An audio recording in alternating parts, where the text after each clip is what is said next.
We are honoured that the Lady Jean and the Provost have given their time to officially open the bridge and path, a project which has been a long time in planning, but came into being fairly rapidly once construction started.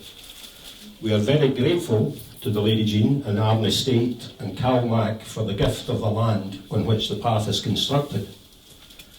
We wish to congratulate North Ayrshire Council Roads Department and particularly their engineer Malcolm Milne. The path design has surpassed the dreams and visions of Brodick Improvements Committee, and it has become a reality which we and everyone in Isle of Arran were delighted with and proud of. It was over 10 years ago that the idea of a footpath from the ferry terminal to the boating slip was first suggested, and here we have not just a footpath but a promenade. A much improved car parking space which is being enjoyed by visitors and residents to the island. No more do you have to walk dangerously along the rear of cars on the dark winter's morning having parked your vehicle to go to the ferry. We must congratulate the contractor, John Thompson Construction. This local firm has done a first-class job on time and throughout very difficult weather and tidal conditions, never losing working time because of bad weather. The appearance of the path is a superb one. I cannot remember what the seafront looked like 12 months ago. The railings look superb and complete despite some horrendous icy and snowy weather by the men of Hay and Anderson. We have photographs of the fence being finished off in a blizzard.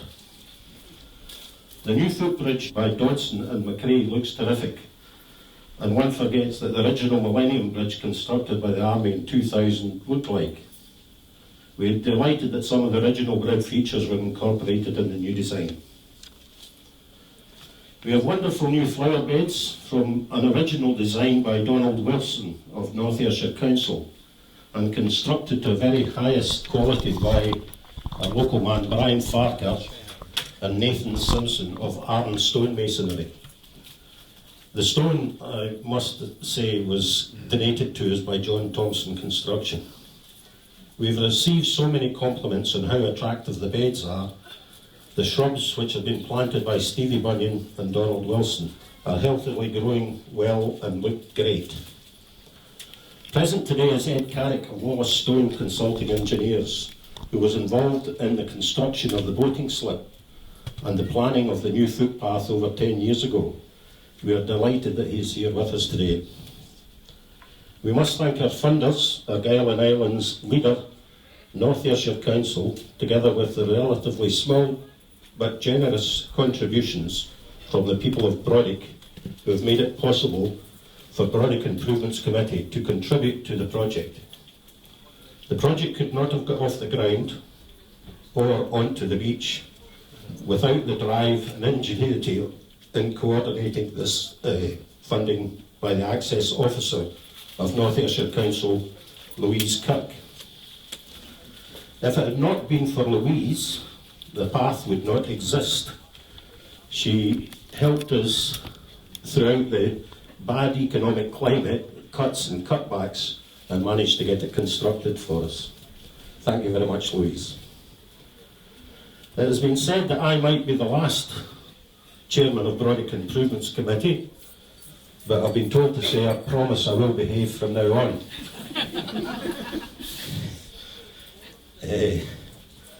May I thank Lady Jean for doing us the honour of opening the path to this very special, busy year for her as she celebrates her 90th birthday. Thank you to Provost McPhee for taking time to visit Arran in your very busy schedule. And thank you all for making an effort to attend this memorable event. Just before I go, I would like to, it would be remiss of me if myself, Janice and Robbie did not mention the driving force behind many of the innovations and developments that have taken place in Brodick over the last 10 years or so.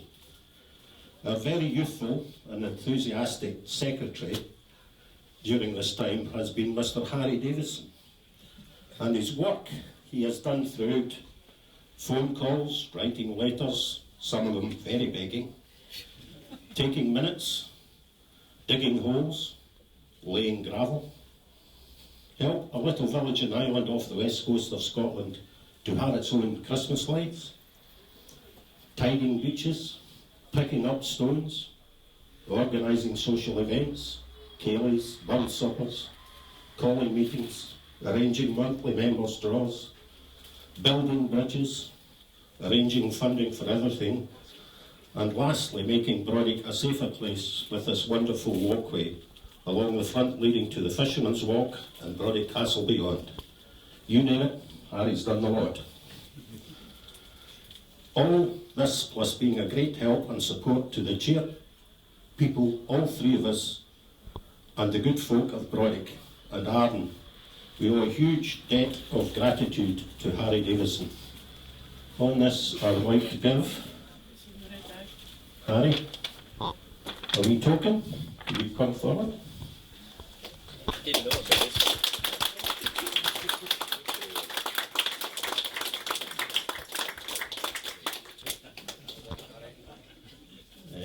Where would we go now?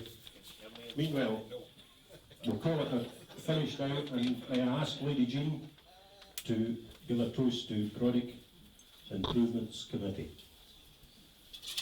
Well, I think this has really been done nip and tuck. If we'd left it any later, had we left it any later, the recession would have been on us, and now one has to do just the things that are necessary and correct to be done, and no frivolities. So every morning I go out with my binoculars and I look down the road this way and I look down the road that way to see where the potholes are going to be filled. But I do see one notice near the school that looks as though maybe something else is going to happen, and something very important. But meanwhile, when the last tulip bulb was planted, the recession was on. And it's very clever of this committee to have managed to finish this very beautiful job, because they really had no time to spare. And so, with a best heart, I congratulate you, and I wish you well, and may you continue to do many other things in future. Let's drink to the health of the Brodick Improvements Committee.